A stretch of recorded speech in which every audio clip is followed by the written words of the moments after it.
আপোনালোকক ধন্যবাদ দিছোঁ পোনপ্ৰথমে আমাৰ এনেকুৱা ধৰণৰ অঞ্চললৈ আহি আপোনালোকে যি উৎসাহখিনি আমাক জগাইছে আৰু লগতে আমাৰ ইয়াৰ স্থানীয় ৰাইজৰ সহযোগত যেনেদৰে আমি অনুষ্ঠানবিলাক অনুষ্ঠিত কৰিব পাৰিছোঁ।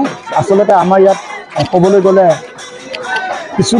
কিছু বছৰৰ আগত আমাৰ ইলেকশ্যনৰ যিখিনি চৰকাৰৰ ফালৰ পৰা কৰা হৈছিল সেই সময়ত আমাৰ ইয়াৰ বগৈতলবাসী ৰাইজ আচলতে বহুতখিনি ভাগি পৰিছিল আৰু তেখেতসকলৰ উৎসাহ উদ্দীপনা দিবলৈ কোনো ব্যক্তি নাছিল।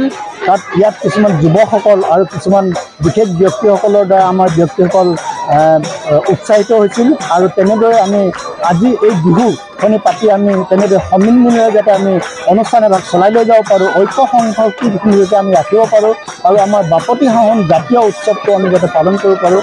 আমাৰ বহাগ হৈছে আমাৰ জাতীয় উৎসৱ, জাতীয় আবেগ, জাতীয় দায়িত্ব।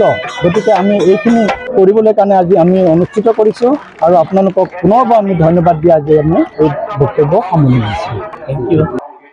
আপোনালোকক এটা কথা ক'ব লাগিব যে আপোনালোক যিখিনি সাংবাদিক আজি আমাৰ অঞ্চলত আহিছে, আমাৰ অঞ্চলত ভাষা নাই আপোনালোকক চাব, কাৰণ আপোনালোকৰ বেছিভাগ সাংবাদিকে আমাৰ চিটিত যিবিলাক ডাঙৰ ডাঙৰ বিহু হয় তাৰপিছত যায়।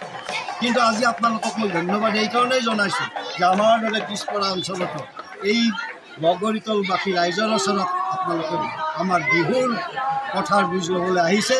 গতিকে মই সমূহ ৰাইজৰ হৈছে আপোনালোকক দীৰ্ঘায়ু কামনা কৰিছোঁ আৰু ভৱিষ্যতে আশা ৰাখিছোঁ যে আপোনালোকে অন্ততঃ চালমাৰী, লোকাহী এইবিলাক ডাঙৰ ডাঙৰ বিহুৰ তেওঁলোক এনেই নানিব। গতিকে আমাৰ লেখীয়া সৰু বিহুৰ মাজত আহি আমাৰ মনৰ যাতে হৈছে তাৰ কাৰণে ধন্যবাদ। আমাৰ সভাপতিক আমি আদৰি আনিলোঁ। আমাৰ সেইটো এটা পৰম্পৰা, আমি সভাপতিক তেওঁক তাৰপিছতে আমি আমাৰ শ্বহীদসকলক স্মৰণ কৰোঁ।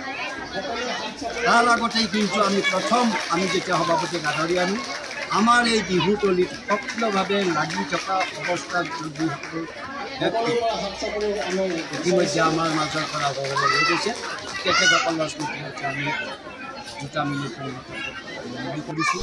তাৰপিছত প্ৰদান কৰিছোঁ, তাৰপিছত চৰিত্ৰখন কৰিছোঁ, তাৰপিছত ভণ্টি প্ৰজ্বলন কৰিছোঁ, তাৰপিছত আপোনালোকে দেখিছে আমাৰ সমূহীয়া এটা বিহু হুঁচৰি আমাৰ ৰাইজে লগ লাগিছে। মই আজি আমাৰ ত্ৰয়োদশ বগৰীতল বহাগী উৎসৱ সমিতিৰ তৰফৰ পৰা আপোনালোকে আমাৰ নিউজ প্ৰচাৰ কৰাৰ কাৰণে বিশেষ ধন্যবাদ জনাইছোঁ আৰু বহুতে অনুৰোধ জনাইছোঁ। আমি ইয়াত বগৰীতলবাসীয়ে আৰু শুভাকাংক্ষীসকল একত্ৰিত হৈ বছৰ ধৰি বহাগী উৎসৱ পালন কৰি আহিছোঁ আৰু সেই অনুপাতে এয়া আমাৰ ত্ৰয়োদশ বৰ্ষ। ইয়াত আমি বিভিন্ন ল'ৰা ছোৱালী, মহিলা, পুৰুষ আটাইয়ে একত্ৰিত হৈ শুভাকাংক্ষীসকলে একত্ৰিত হৈ আমি আমাৰ জাতীয় পৰম্পৰা বহাগ উৎসৱ পালন কৰোঁ। এয়া আমাৰ বাপতিসাহোন। গতিকে এই বিহু উৎসৱভাগীৰ জৰিয়তে আমাৰ মাজত একতা, ভাতৃত্ববোধ, অনাদৰি অটুট ৰখাৰ কাৰণে আমি যৎপৰোনাস্তি চেষ্টা কৰিছোঁ আৰু তাৰ লগত সংগতি ৰাখি আমি বিভিন্ন কাৰ্যসূচী ইয়াতে ৰূপায়ণ কৰিবলৈ চেষ্টা কৰিছোঁ। আৰু সেই কাৰ্যসূচীৰ পৰা আমাৰ শিশু, কণ ল'ৰা ছোৱালী, মহিলাসকল, পুৰুষসকল, যুৱকসকল যাতে উপকৃত হয় তাৰে আমি কামনা কৰোঁ।